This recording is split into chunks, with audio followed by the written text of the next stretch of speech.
2019년 10월 17일 새벽 3시 서울 강남의 한 요양병원 302호실 87세 할아버지의 심장 박동이 약해지고 있었습니다. 가족들이 급히 병실로 모여들었습니다. 큰아들이 할아버지의 손을 꼭 잡았습니다.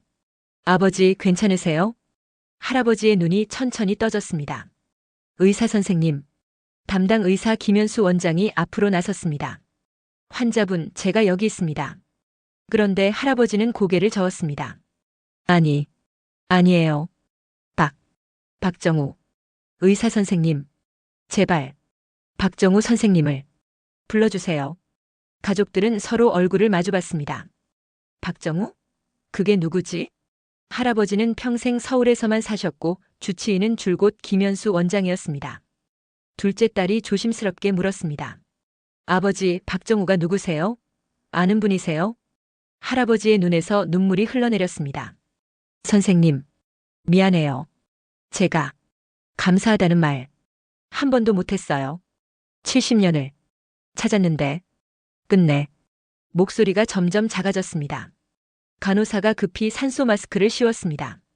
환자분 진정하세요. 숨을 크게 쉬세요. 하지만 할아버지는 마스크를 밀어내며 계속 중얼거렸습니다. 선생님, 만나고 싶어요. 감사하다고 말하고 싶어요. 제발, 의사 선생님, 박정우 선생님을. 새벽 4시 23분. 할아버지는 그렇게 눈을 감으셨습니다. 마지막 순간까지 누군가의 이름을 부르며 병실은 가족들의 울음소리로 가득 찼습니다.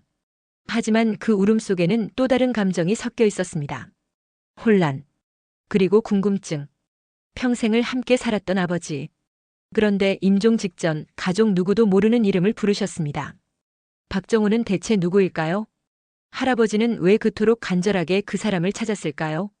그리고 70년이라는 세월은 무엇을 의미하는 걸까요? 장례를 치르던 날, 그 모든 질문의 답이 밝혀지는 순간이 찾아왔습니다. 그날 한 노인이 장례식장에 나타났습니다. 그리고 그분의 입에서 나온 이야기는 가족 모두를 눈물바다로 만들었습니다. 할아버지의 본명은 김동철. 평생을 초등학교 교사로 살아오셨던 평범한 분이었습니다. 장례식장 문이 열렸습니다. 지팡이를 짚은 노신사 한 분이 천천히 걸어 들어오셨습니다. 90세는 되어 보였습니다. 흰 머리, 구분 등 떨리는 손. 보호자로 보이는 중년 남성이 부축하고 있었습니다. 조문객 명단에도 없는 분이었습니다. 큰아들이 다가갔습니다. 어르신 실례지만 고인과 어떤 관계이십니까? 노신사는 영정 사진을 한참 바라보았습니다. 그리고 눈물을 흘리기 시작했습니다. 동철이, 내가 너무 늦었구나. 영정 앞에 무릎을 꿇으셨습니다. 90세 노인이 바닥에 무릎을 꿇는 모습에 가족들은 놀라 달려갔습니다. 어르신 일어나세요. 무릎이 아프시잖아요. 하지만 노신사는 고개를 저었습니다. 아닙니다. 제가 꼭 이렇게 해야 합니다. 동철아, 선생님이 미안하다. 70년을 너를 찾지 못해서. 가족들은 얼어붙었습니다. 선생님? 70년? 큰아들이 떨리는 목소리로 물었습니다. 혹시 박정우 선생님이십니까? 노신사가 고개를 들었습니다. 어떻게 아버지께서 돌아가시기 직전까지 선생님을 찾으셨습니다. 마지막 말씀이 박정우 선생님을 불러달라는 것이었습니다. 그 순간 노신사는 무너졌습니다. 그래, 나를 찾았구나. 조문객들이 모여들었습니다. 박정우 선생님은 떨리는 목소리로 이야기를 시작했습니다. 제 이름은 박정우입니다. 92세입니다. 의사였습니다. 그리고 1950년 이 친구의 생명을 구했습니다.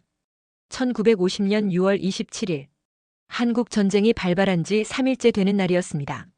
20살 청년 김동철은 급히 소집되어 전선으로 투입되었습니다. 서울사범학교를 갓 졸업한 교사의 꿈을 품은 청년이었습니다. 8월 낙동강 전투. 김동철은 그의 첫 전투에서 북한군의 포격을 받았습니다. 포탄 파편이 그의 복부를 관통했습니다. 말도 제대로 나오지 않았습니다. 피가 멈추지 않았습니다. 의식이 흐려졌습니다. 아, 나 여기서 죽는구나. 그때였습니다. 이봐, 정신 차려. 눈 떠봐. 군의관이 달려왔습니다. 29세의 박정우 중이었습니다. 나한테 집중해. 이름이 뭐야? 김동철. 나이는? 20살. 좋아, 동철아.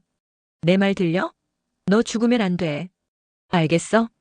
박정우 중위는 김동철을 들것에 싣고 야전병원으로 달렸습니다. 수술실은 부상병들로 가득했습니다.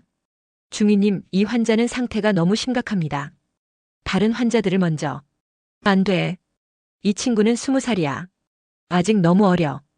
박정우 중위는 밤새 수술을 집도했습니다. 내장 봉합 출혈 제지 감염 방지. 6시간의 수술 끝에 김동철은 살아났습니다. 회복실에서 눈을 떴을 때 박정우 중위가 옆에 있었습니다. 깨어났구나. 어때, 아파? 선생님, 감사합니다. 살려주셔서. 천만에. 넌 앞으로 할 일이 많잖아. 꿈이 뭐라고 했지? 교사. 되고 싶습니다. 그래, 꼭 되라. 약속해. 네. 약속. 드릴게요. 김동철은 2주간 회복하며 박정우 중위와 많은 이야기를 나눴습니다.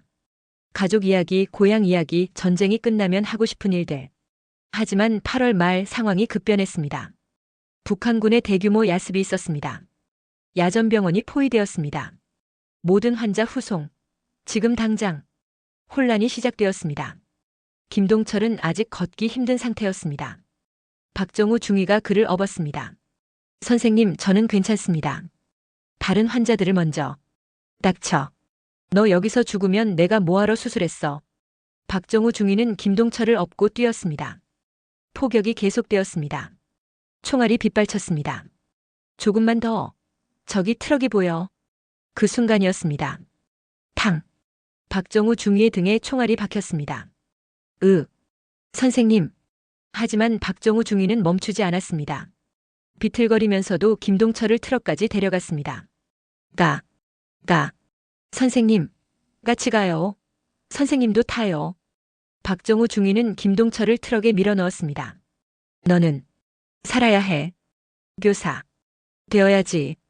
꼭. 약속. 지켜. 그리고 쓰러졌습니다. 선생님. 트럭이 출발했습니다. 김동철은 손을 뻗었지만 닿지 않았습니다. 박정우 중위는 다른 부상병들과 함께 후송되었습니다. 그것이 마지막이었습니다. 장례식장은 숨소리조차 들리지 않았습니다. 박정우 선생님은 계속 이야기했습니다. 저는 그날 척추를 다쳤습니다. 총알이 등뼈를 스쳤거든요. 6개월을 부산의 야전병원에 누워 있었습니다. 저녁 후에는 강원도 산골 마을에서 의사로 일했습니다. 전쟁의 기억을 지우고 싶었습니다. 너무 많은 사람이 죽었거든요. 하지만 동철이만은 잊을 수가 없었습니다. 제가 목숨 걸고 구한 20살 청년. 교사가 되고 싶다던 그 친구. 몇 번이고 찾아보려 했습니다. 하지만 전쟁 중 기록은 대부분 소실되었습니다. 김동철이라는 이름은 너무 흔했습니다. 수백 명이 나왔습니다. 포기했습니다. 그냥 살았기를 바랐습니다. 그러다 3년 전 우연히 신문을 봤습니다. 박정우 선생님은 낡은 신문 스크랩을 꺼냈습니다. 2016년 2월 15일자 지역 신문이었습니다. 35년 교직 생활 마치고 퇴임하는 김동철 교사. 사진을 보는 순간 알았습니다. 저 눈빛. 70년 전 그 청년. 기사를 읽었습니다. 서울초등학교. 한국전쟁 참전용사. 1930년생. 모든 것이 일치했습니다. 하지만 확신할 수 없었습니다. 70년이 지났으니까요. 용기가 나지 않았습니다. 만약 다른 사람이라면? 노망든 늙은이 취급받으면? 그렇게 망설이다. 부고를 받습니다. 박정우 선생님은 주머니에서 작은 사진 한 장을 꺼냈습니다. 흑백 사진이었습니다. 1950년 9월 야전병원 앞. 군의관과 붕대를 감은 병사가 나란히 서 있었습니다. 이게 우리 둘이 함께 찍은 유일한 사진입니다. 가족들이 사진을 보았습니다. 그리고 할아버지의 얼굴을 확인했습니다. 틀림없었습니다. 딸이 흐느꼈습니다. 아버지가 평생 선생님을 찾으셨어요. 매년 현충일마다 혼자 어딘가에 가셨어요. 여쭤봐도 말씀 안 하시고 말년에는 치매가 오셨는데 그때도 계속 의사 선생님을 찾으셨어요. 우리는 병원 선생님인 줄만 알았어요. 큰아들이 서재에서 가져온 상자를 열었습니다. 오래된 일기장 여러 권이 나왔습니다. 한 권을 펼쳤습니다. 1953년 6월 25일. 박정우 선생님, 전쟁이 끝났습니다. 저는 살아있습니다.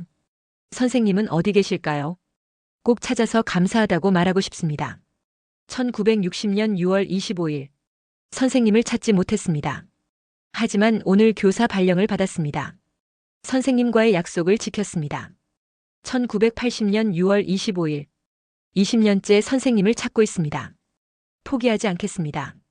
2018년 6월 25일. 선생님, 제 나이가 88세가 되었습니다.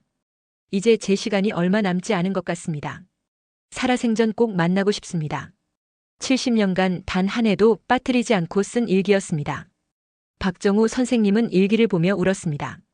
동철아, 미안하다. 선생님이 너무 겁이 많았구나. 내가 날 잊지 않았구나. 장례식장의 모든 사람이 눈물을 흘렸습니다. 장례 후 박정우 선생님은 자주 묘소를 찾았습니다. 매주 한 번씩 90세의 몸으로 찾아와 이야기를 나눴습니다. 동철아, 오늘은 날씨가 좋구나. 내가 가르친 아이들 이야기 들었어. 다들 훌륭하게 자랐더라. 너는 약속을 지켰어. 훌륭한 선생님이 됐어.